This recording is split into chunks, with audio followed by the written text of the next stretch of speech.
my favorite movie about spies is the very first Spy Kids. And it's because all spy movies are not real. They're all bad. But I love Antonio Banderas, and I watched Spy Kids with my kids, and they loved it. So it's just this very fond memory of a spy movie, because most of the spy movies I watch, especially the very serious ones, and all I see is just how many things they get wrong and how little of it is true. Okay, my other question, in a lot of spy movies, they show like teeny tiny weapons, like teeny, like in The Kingsman, like teeny tiny weapons. Is that a real thing? Are there weapons that we don't know about that are like so tiny and you can hide them in a button? Like, is that a real thing? Yes, there are weapons that are tiny that you would never believe exist. And they deliver a lethal action in a number of different ways.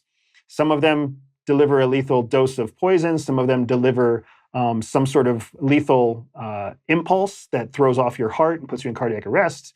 And then there's a whole slew of other things that, do everything from confuse you or blind you or whatever else. And oftentimes, it's like Dungeons and Dragons. You're like throwing a spell at someone.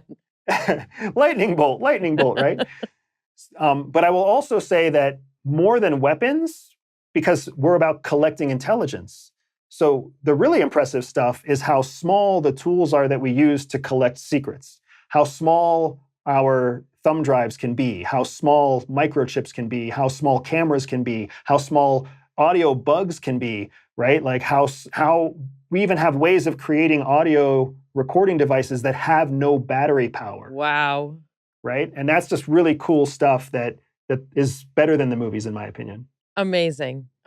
I have two very short questions. One is, what is your best tool technique, most universal, that you would say people who are not spies should learn about? If it's something that I want just the average person to do without paying me a single dollar, I just want them to stop talking. If you just talk 10% less, you're going to learn like 30% more than you learn right now.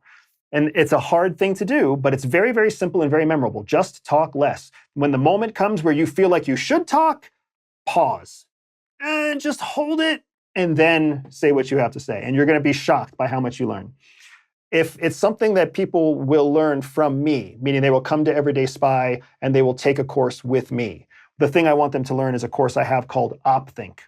That's a master course called Operational Thinking that I shortened to OpThink. It's the best thing we've ever created. It has transformed people across the world. We use it in all of our executive coaching. It includes many of the tips that we talked about today, Jonathan, from how to ask questions and how to tell lies and how to identify falseness and persuasion and influence. All of that in one program. So if people are going to pay money, that's what I would want them to learn. If they don't want to pay anything, they just want to have a great time on this podcast, literally just hold your tongue for 10% of the time and see how much more you learn.